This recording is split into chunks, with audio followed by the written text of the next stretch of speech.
Bienvenue sur Discours furtif. Bon visionnage. Vous êtes intéressé par le métier d'AESH? Savez-vous comment le métier s'est construit au fil des années? Étiez-vous au courant que le tout premier accompagnant a exercé il y a plus de 40 ans? Laissez-moi vous raconter l'histoire du métier d'AESH. Et ça démarre maintenant.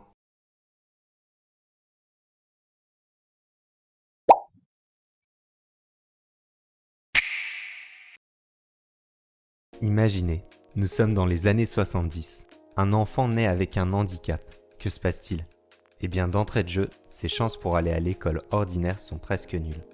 Bien sûr, certains enfants rejoindront des instituts spécialisés. C'est la règle générale à l'époque. Mais attention, trop peu d'établissements existent et les places sont rares. Par conséquent, il arrive que des enfants restent simplement à la maison. Mais dans beaucoup de maisons, derrière des fenêtres, restent des enfants qui rêvent d'aller à l'école. Ces enfants sont enfermés dans une prison, celle de la maladie. Pour eux, le monde, c'est un plafond qu'on regarde toute la journée de son lit.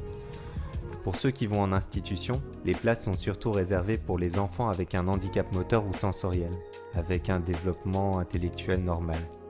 Mais en cas de déficience intellectuelle ou de polyhandicap, les places seront encore moins nombreuses. À cette époque, le regard posé sur les handicaps était parfois lourd de préjugés. Une maladie grave qui s'appelle l'autisme. Mongolien. C'est ainsi que les trisomiques 21 étaient nommés dans les médias dans les années 60. Alors vous n'avez pas de camarades? Non, il y a bien des enfants dans la rue. Vous savez, ils me font du mal, des fois. Arrive, en 1975, la loi d'orientation en faveur des personnes handicapées. Cela reste un grand pas, car beaucoup d'enfants en situation de handicap étaient jusqu'alors sans solution. La loi de 1975, et plus précisément son article 4, dit une chose fondamentale.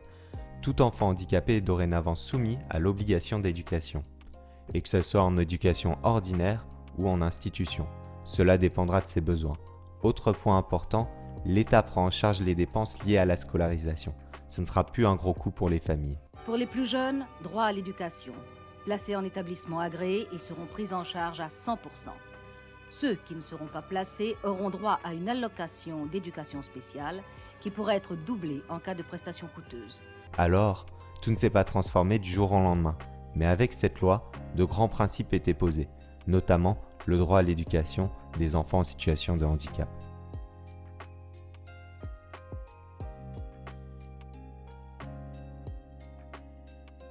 Mais vers la fin des années 70, des familles commencent à souhaiter la scolarisation de leurs enfants handicapés, et en milieu ordinaire cette fois. L'idée apparaît surtout du côté des parents de jeunes atteints de déficience motrice.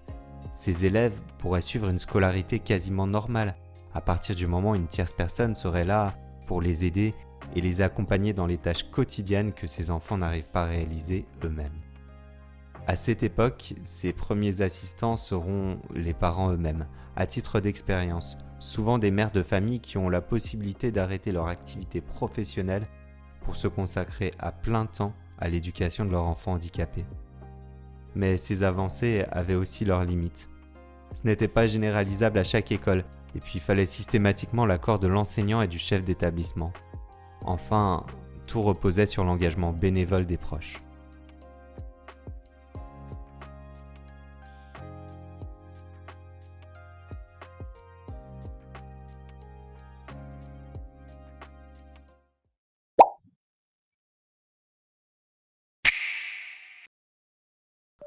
Un autre texte législatif à ne pas manquer, la circulaire de 1982, au nom bien chargé, visant la mise en place d'actions et de soins spécialisés au vu de l'intégration des enfants handicapés en établissement scolaire. La circulaire détaille donc les moyens nécessaires pour rendre cette intégration bien réelle, définir les rôles au sein de l'école, définir les modalités de coopération avec les organismes extérieurs spécialisés, et que ce soit pour une intégration individuelle ou de plusieurs jeunes, que ce soit pour une intégration complète ou une intégration partielle. Aussi, je ne vous étonnerai pas si je vous dis qu'il est écrit que ce seront les enseignants qui assureront les apports pédagogiques. Mais la circulaire mentionne aussi du personnel non enseignant spécialisé qui pourra intervenir pour les soins. Encore plus étonnant, la notion d'assistance particulière. Car oui, pour rendre cette intégration possible et offrir une aide supplémentaire à ces enfants, la circulaire ouvre la porte à d'autres options comme passer par un agent de service ou bien la possibilité d'être accompagné par un proche de la famille. Dans un premier temps, dans l'éducation, on a voulu prendre les enfants en difficulté réellement en charge et on les a intégrés collectivement dans les classes à part. Et on s'est rendu compte que la personne handicapée n'avait pas assez de contact avec les autres personnes et que retarder cette adaptation sociale, c'était mettre les enfants en difficulté. Que les enfants soient intégrés, c'est une bonne chose. Ça permettra plus tard, s'ils continuent sur cette lancée, de s'intégrer dans le monde du travail, dans la mesure où il y a du travail. Une animatrice payée par l'association Croisade des aveugles participe tous les matins à cette intégration de Gilles au sein de la classe. Elle est chargée d'adapter en braille le programme scolaire. Comme ça, il avait exactement le même texte que les autres enfants en braille.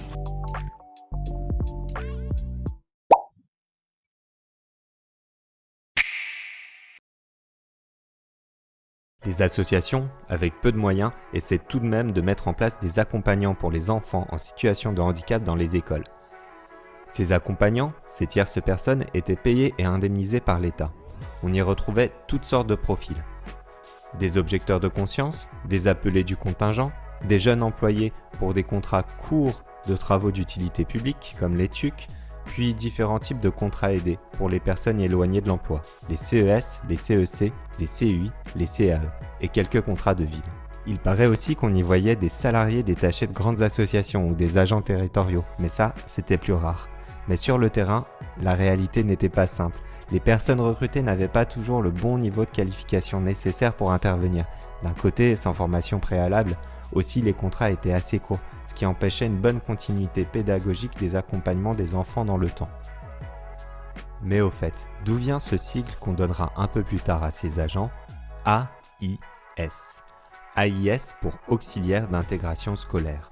En fouillant un peu, ce terme n'est inscrit dans aucun texte législatif, ce qui m'a pas aidé pour deviner quand a émergé ce terme. Je fais l'hypothèse que ce sont les associations pionnières mobilisées dans les années 90 qui ont formulé cet acronyme afin de revendiquer la création d'un véritable métier, mais peut-être en partie créé aussi par l'Éducation nationale lors de la mise en place de divers dispositifs dans ces années-là. Ainsi, plus de tierces personnes ou d'assistants scolaires, mais des auxiliaires d'intégration scolaire. Un dispositif marquant provient des Bouches-du-Rhône. Là-bas, grâce à l'association de parents Intégration Aujourd'hui et avec l'appui de l'inspection académique, un dispositif départemental d'accompagnement d'AIS a été mis en place. Rapidement, un grand nombre d'enfants ont pu être accompagnés par ces nouveaux agents d'intégration scolaire. Et l'image parle d'elle-même.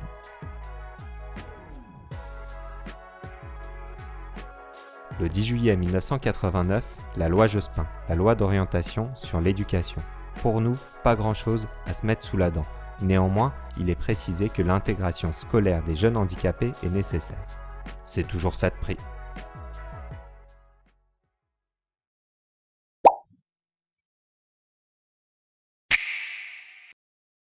Arrive en 1991 la circulaire de scolarisation des enfants handicapés à l'école primaire, classe d'intégration scolaire. C'est la naissance des CLIS, qu'on appelle aujourd'hui les ULIS. Elles sont issues d'anciennes classes de perfectionnement créées en 1909, mais remaniées au goût du jour. Les classes de perfectionnement, c'était des classes qui accueillaient anciennement des élèves fragiles scolairement ou intellectuellement. Mais avec les CLIS, les choses changent. On parle désormais de handicap. Handicap mental, handicap physique, handicap sensoriel. Autre changement. Avant, la décision d'orientation d'un élève était prise par les enseignants en conseil des maîtres et décidaient ensemble de la suite du parcours pédagogique de l'élève et de son avenir. Désormais, cette décision revient à une commission extérieure.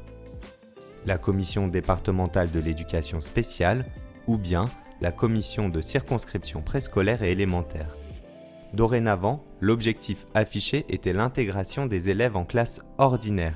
Les élèves ne sont plus censés rester isolés dans leur dispositif CLIS. Ici, on leur propose une scolarité plus classique avec des temps d'intégration auprès de classes dites ordinaires.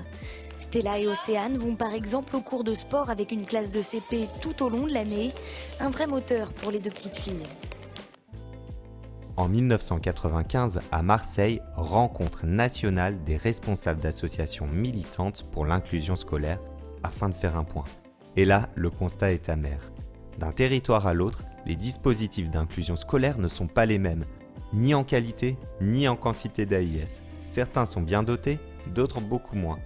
Certaines familles vont même jusqu'à déménager, parfois jusqu'à l'autre bout de la France, pour s'installer dans des départements où les dispositifs d'AIS sont bien plus fonctionnels et accessibles. Aussi, au sein d'un même département, selon les établissements, l'acceptation des AIS au sein de l'école est plus ou moins acceptée.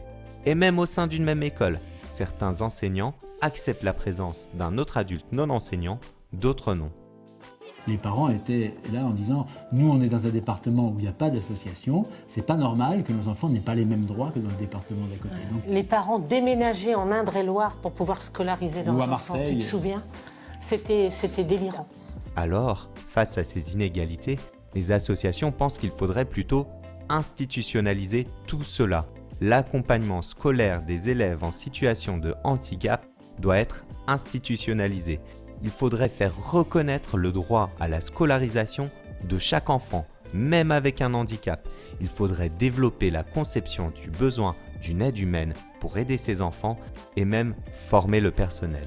C'est alors qu'en 1996 naît la FNASEPH, la Fédération nationale des associations au service des élèves présentant une situation de handicap. Elle regroupe sous une même bannière les différentes associations militant pour l'intégration des jeunes en situation de handicap dans les écoles. En 1999, un rapport commun de l'Inspection générale des affaires sociales et de l'Inspection générale de l'éducation nationale réclame un certain nombre de clarifications sur l'application de la loi d'orientation de 1975 en faveur des personnes handicapées. Une loi peu appliquée. Sur les 200 000 enfants, à peine 10% étaient intégrés dans des écoles dites normales. À cela, Ségolène Royal, alors ministre déléguée de l'enseignement scolaire, en effet, j'ai fait de l'intégration des élèves handicapés, une des pistes d'action très importantes de ce ministère. Répond par la mise en place d'un plan Handiscole, lancé le 20 avril 1999. Ce plan propose 20 mesures pour surmonter les obstacles à l'accueil des jeunes handicapés dans les établissements scolaires, autour de 5 axes prioritaires. Réaffirmer le droit à la scolarisation des enfants en situation de handicap. Implanter des outils d'observation, des outils statistiques. Améliorer l'orientation et renforcer le pilotage des différents acteurs autour de ces enfants. Développer les dispositifs et les outils d'intégration. Améliorer la formation des personnels. Et dans ce 4e axe, 12e mesure, il est précisé que des auxiliaires d'intégration scolaire peuvent intervenir auprès des élèves handicapés qui ne disposent pas d'une autonomie suffisante pour effectuer les actes de la vie courante à l'école. Quelques mois plus tard, la circulaire du 19 novembre 1999 sur la scolarisation des enfants et des adolescents handicapés précise « La scolarisation est un droit, l'accueil est un devoir ». Aussi, en juillet 2001, Mireille Malo, mère d'une enfant handicapée et militante pour l'inclusion des enfants en situation de handicap dans les écoles et très impliquée dans diverses vies associatives, remet à Jack Lang et Ségolène Royal un rapport intitulé « L'aide humaine à l'intégration scolaire des enfants handicapés portant sur l'inclusion de ces enfants ». Ce rapport contient une vingtaine de mesures et à la suite de cela, 1000 postes d'auxiliaires de vie scolaire ont été créés, mais ce nombre reste insuffisant.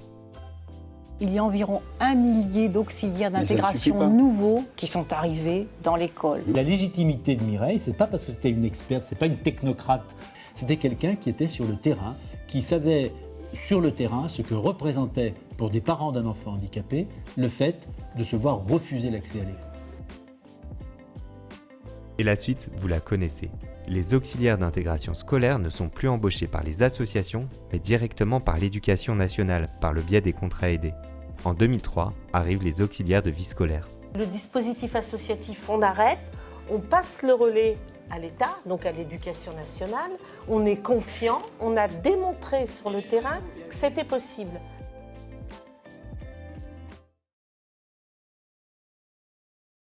Et je vais m'arrêter là. Car juste après, c'est la loi du 11 février 2005, un bien trop gros morceau. Et j'avoue, cette vidéo m'a épuisé, bref. Beaucoup de métiers ont leur histoire. Les professeurs des écoles ont leur histoire, les médecins, les psychologues, cela crée de la consistance à leur métier, une certaine légitimité d'exercer. Mais trop peu de gens connaissent l'histoire des AESH. Comme si ce métier était nouveau, comme s'il sortait tout droit d'un chapeau. Mais ce métier aussi a besoin de sa consistance. Alors j'espère, par le biais de cette vidéo, avoir donné un petit peu corps à ce métier. Les AESH ont un vrai métier. Un métier qui n'a pas à rougir, pas à bégayer et pas à envier à d'autres professions de l'éducation spécialisée. En espérant que cette vidéo vous a plu, cordialement, Discours furtif.